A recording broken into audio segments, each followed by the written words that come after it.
चलिए देखिए, पास्ट और फ्यूचर इंडेफिनिट टेंस जो पहले अभी पढ़ाया गया है उसमें कुछ ये रूल है कि जैसे अभी मैंने बताया है कि आई बी ये दो कर्ता अगर मिल रहे हैं तो मुझे क्या लगाना है? सैल। क्या लगाना है?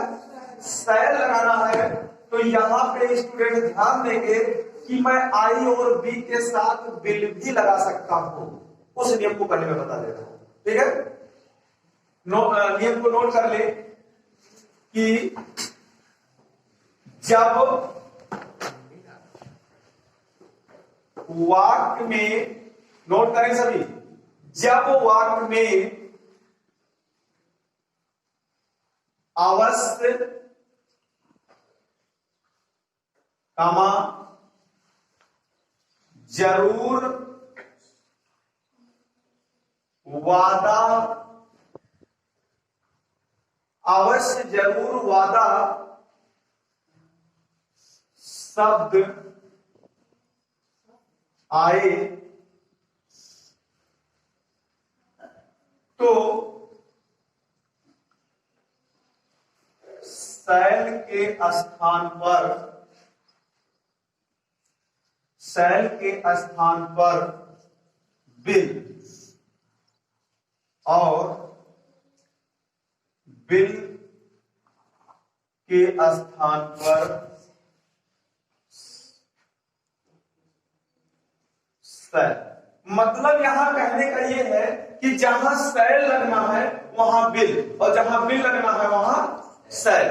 और जो अवश्य हो, जरूर हो, वादा हो, इन सब की अंग्रेजी नहीं लिखते, उसी से क्लियर हो जाता है। सहायक क्रिया पलट देने से क्लियर हो जाता है। एग्जाम्पल जैसे मैं, ध्यान दीजिएगा, मैं, चलिए वही लिख देते, मैं जरूर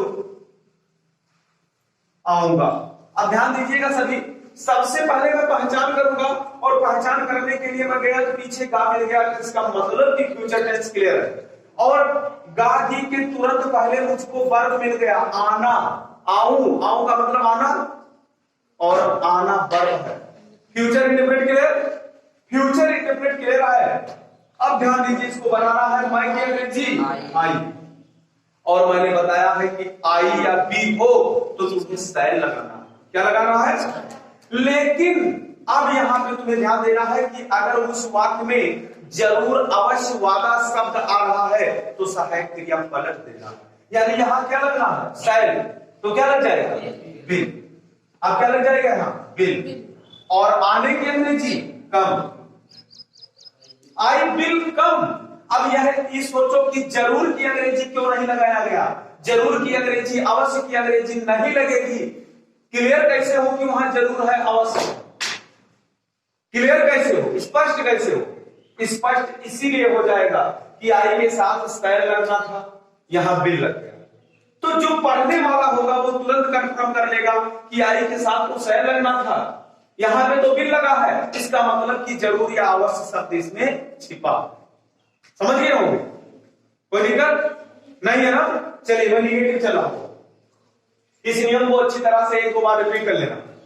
यानी सैल के स्थान पर बिल और बिल के स्थान पर सैल कब किया जाएगा? जब उस वाक्य में जरूर, अवश्य, वादा हो, ठीक, और उसकी अंग्रेजी नहीं लगाई जाएगी, इसी से क्लियर हो जाएगा। ठीक है? Next, negative.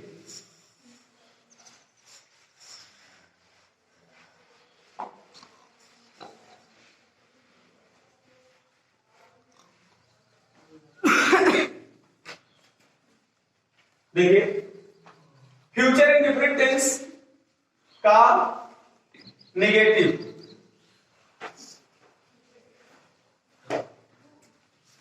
नेगेटिव का अर्थ सभी को पता है कि नकारात्मक होता है। क्या होता है? नकारात्मक। और नेगेटिव की अगर पहचान की बात करते हैं तो हर टेंस में मैंने बताया है नहीं या कभी नहीं होता है, नहीं या कभी नहीं। ठीक है, सभी को पता है ये चीजें, नहीं या कभी नहीं आ रहा है तो हो गया पहचान। ठीक है, और नहीं की अंग्रेजी होता है स्टूडेंट नॉट, और कभी नहीं की अंग्रेजी क्या होता है? नेवर। ये भी मैंने हर वीडियो में बताया है अब भैया कुछ करना ही नहीं है, नॉट या नेवर का प्रयोग तुम्हें किसके बाद करना है, शैल या विल के बाद करना है।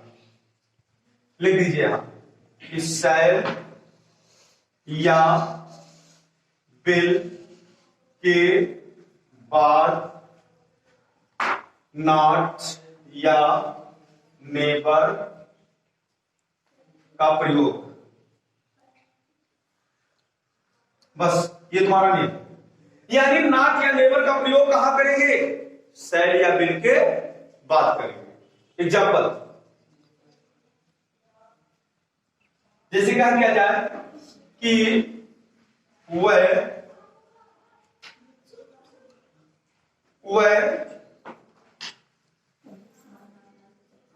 आज स्कूल नहीं जाएंगे। ध्यान दीजिएगा, वह आज स्कूल नहीं जाएंगे, अंत में गार्ड के मिल गया भैया, फ्यूचर है, फ्यूचर है ना, ध्यान दीजिएगा सभी लोग, फ्यूचर है और गार्ड के पहले भैया वर्ब मिल गया जाना, तो इंडेफिनिट, फ्यूचर इंडेफिनिट है ना, कोई डाउट नहीं। और नहीं आ गया तो क्या है, निगेटिव है ना, नहीं आ गया तो निगेटिव है।